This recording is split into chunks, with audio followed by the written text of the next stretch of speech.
ఇప్పుడు మీ జుట్టు రాలడం పూర్తిగా తగ్గిపోతుంది. Prismos B fall cure miracle herbal hair oil తో. ఆ రోజు నాకు బాగా జ్ఞాపకం.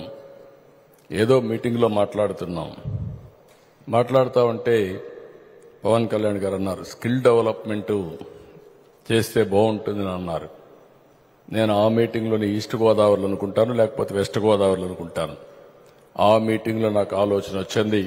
ఆ రోజే అనౌన్స్ చేశాం, స్కిల్ సెన్సస్ చేస్తే బాగుంటుందని ఆలోచన వచ్చి, దేశంలోనే కాదు ప్రపంచంలోనే మొత్తంగా మీరు ఆలోచిస్తే స్కిల్ సెన్సస్ చేసిన ఏకైక ప్రభుత్వం ఆంధ్రప్రదేశ్లో ఎన్డీఏ ప్రభుత్వం అని చెప్పి కూడా నేను మీకు తెలియజేస్తున్నా.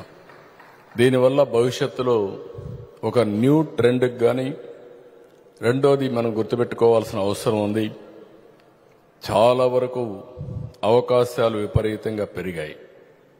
కానీ దీనికి కావాల్సిన స్కిల్స్ కూడా మనం రీఓరియంట్ చేసుకోవాల్సిన అవసరం ఉంది. నాలెడ్జ్ని, స్కిల్స్ని కంటిన్యూగా ఎప్పటికప్పుడు అప్డేట్ చేసుకోవాలి.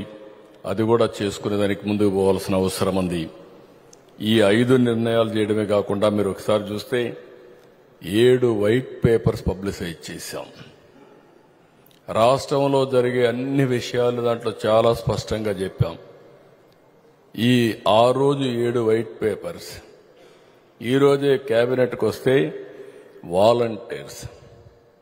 వాలంటీర్స్ పదవీ కాలం 1 సంవత్సరం కంటే ముందే అయిపోయింది. మీరు గుర్తుపెట్టుకోవాల్సిన వాళ్ళ ఎమ్మెల్యేస్ అంతా, ఎంపీలు గుర్తుపెట్టుకోవాల్సింది, ఏదైతే వాలంటీర్ వ్యవస్థ గురించి మాట్లాడే ఈ ముఖ్యమంత్రి సంవత్సరానికంటే ముందు వాళ్ళ పదవీ టైం అయిపోతే సంవత్సరంగా దాన్ని కొనసాగించలేదు, ఎక్స్టెండ్ చేయలేదు. కానీ మొన్న టెంపరీగా ఒక 3 నెలలకు పాతదానికి మనం డబ్బులు ఇచ్చారు. కానీ వాళ్ళు మాత్రం పేరోల్స్లో కూడా లేరు. ఈరోజు వాళ్ళు చేసిన పనికి వాలంటీర్స్ ఆన్ రికార్డ్ లేరు. కొంతమందికి రాజీనామాలు చేయించారు, మిగిలిన వాళ్ళు కూడా ఎప్పుడో వాళ్ళకి ఇచ్చిన ఆర్డర్స్ కూడా ఎక్స్పైర్ అయిపోయినాయి. అలాంటి వాడు వాలంటీర్స్ గురించి మాట్లాడే పరిస్థితికి వస్తున్నారంటే చాలా దుర్మార్గం. దాని మీద కూడా నేను చెప్పాను, ఏం జరిగిందో చూడమన్నాం. ఈరోజే మా కేబినెట్కి వస్తే 4 లక్షల మందికి నెలకు 200 రూపాయలు చొప్పున సాక్షి పేపర్ వేయడానికి శాంక్షన్ చేశారు. 205 కోట్ల రూపాయలు ఒక పేపర్కి ఇచ్చుకున్నారు. ఇది ఎక్కడ ప్రజాస్వామ్య దేశాల్లో ఎక్కడా జరగవి. మళ్ళీ ఆ పేపర్లో వీళ్ళు వేసే అసత్యాల్ని, అబద్దాల్ని, అసత్య ప్రచారాన్ని ఇంటింటికి తీసుకెళ్లాలి మళ్ళీ వీళ్ళు. కానీ ఓసారి మీరు అందరూ గుర్తుపెట్టుకోవాల్సిన అవసరం ఉంది, ప్రజాస్వామ్యం చాలా పవర్ఫుల్.